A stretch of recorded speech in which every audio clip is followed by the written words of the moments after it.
Бәріне сәлем, сіздермен бірге Разиюша.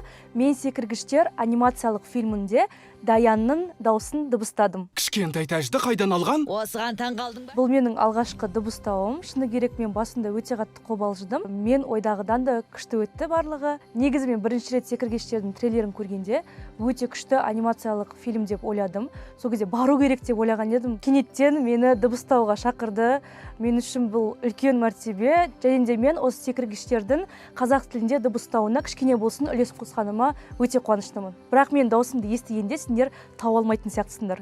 Себебі барлығы өте өзгеше болды. Ай, жарай, қойдым. Неге? Негізі мен және Даян екеуміз екі түрлі тұлғамыз. Бірақ мүмкін мен жынданғанда, мен өзімнің күйеуімнің көзінше Даян болып көрінетін шығармын. Білмеймін енді оны. Ертең секіргіштер анимациялық фильмі шыққанда күйеуім көріп, оны айтатын сияқты. Бірақ негізі өзім ешқандай бір ұқсастық көрген жоқпын. Тым көппіз, бірақ әлі тіріміз. Екінші ереже, тамақ жеу керек болса, же.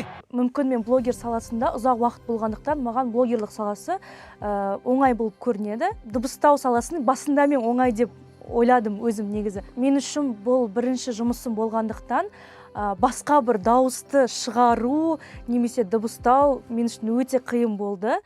Олар бізді езет, енді біз оларды еземіз.